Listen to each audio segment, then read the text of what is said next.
আজকে আমরা বন্ধু বান্ধবরা মিলে ঘুরতে যাচ্ছি। আমার ঢাকা থেকে আসা দুইজন বন্ধু আছে এবং সাথে আছে ছোট ভাই জাফর, বালকে নিয়েছি। তো এখন আমরা মোকামতলা থেকে রওনা দিয়েছি। মোকামতলা বাজার পার হচ্ছি। হালকা জ্যাম ছিল, দেখা যাক কতক্ষণ লাগে আমাদের বাজার পার হতে।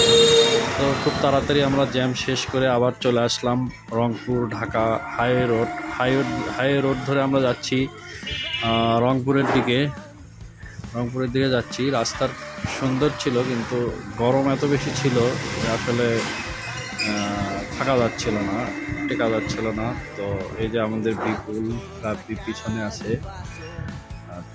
যাওয়া হচ্ছে, আমরা কোথায় যাব আপনাদেরকে দেখাবো, ঠিক আছে?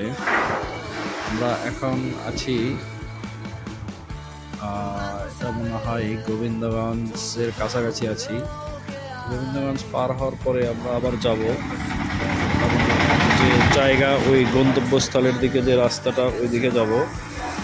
আচ্ছা, এখন সামনে গোবিন্দগঞ্জের রাস্তার কাজগুলো এখনো চলতেছে। মাঝখানে কাজ চলতেছে ফ্লাইওভারের, আর দুই সাইড দিয়ে রাস্তা। এই কারণে সামান্য জ্যাম ছিল। আমরা জ্যামের পজিশনটাও দেখব, জ্যাম কতটুকু জ্যাম আছে দেখতে পাবেন। তো যাই হোক, সবশেষে আরও বলতে চাই যে আরও গরমের কারণে আসলে খুব কষ্ট হচ্ছিল আমাদের যাইতে। তো তারপরেও বন্ধু বান্ধব মিলে আসছি, একটু ঘুরতে যাব একটু। তো এই যে গোবিন্দগঞ্জে আমরা জ্যাম শুরু হইলো। গোবিন্দগঞ্জের জ্যামটা ছিল হালকা, খুব বেশি ছিল না। যাই হোক, তারপরেও 5-7 মিনিট সময় লেগেছে আমাদের এই জ্যাম শেষ করতে। তো আপনারা আমাদের সঙ্গে থাকবেন। আমরা লাস্টে কোথায় যাই সেটা আপনারা দেখতে পাবেন। অনেক সুন্দর একটা জায়গায় যাবো আমরা। তো গোবিন্দগঞ্জ জ্যাম শেষ করে আমরা আসলাম হলো গাইবান্ধা নাকাইহাট রোডে ঢুকেছি। রাস্তাটা অনেক সুন্দর মনে হচ্ছে, তবে রাস্তার পাশ দিয়ে অনেক বড় বড় গাছ থাকলে একটু শীতল ছায়ায় চলে যাওয়া যেত, কিন্তু তা নাই। তবে রাস্তার দুই সাইডে প্রাকৃতিক পরিবেশটা এমন ছিল, সবুজে শ্যামলে শস্য ঘেরা বাংলাদেশ, সেই রকমই ছিল।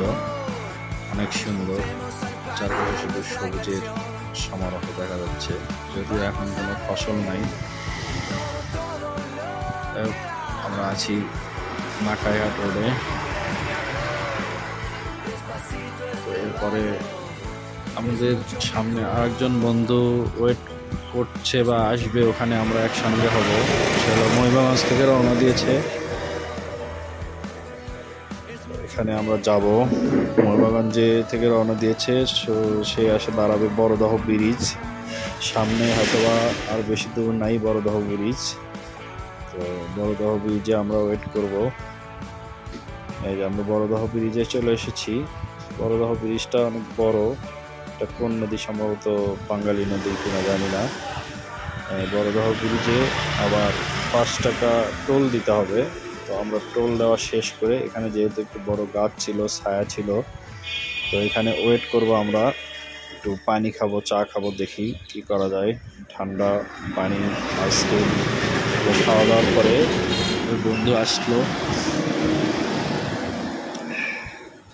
খাবারটা দেখালাম না। তবে এই মুহূর্তে আমরা চলে এসেছি আমাদের কাঙ্ক্ষিত সেই জায়গায়। দেখেন, এটা একটা রিসোর্টটা হলো অনেক সুন্দর, এসকেএস ইনের ভিতরে আমরা প্রবেশ করব। আমাদের প্রবেশ মূল্য এখানে দেওয়া আছে। প্রবেশ মূল্য অনুযায়ী আমরা 5 জন আছি, 5 জনের জন্য কোনটা প্যাকেজ নেওয়া যায় আমরা দেখছি, দেখে চলে যাব ভিতরে। যাই হোক, আমরা একটা প্যাকেজ নিয়েছি, প্যাকেজটা নিয়ে আমরা চলে যাচ্ছি, প্রবেশ করব এখন SKS in hotel and resort.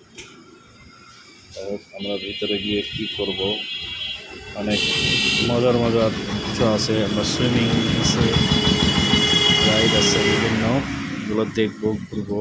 তো মেইন উদ্দেশ্য হলো আমাদের সুইমিং করা। তো সুইমিংটা দেখবো আমরা কেমন করে করা যায়।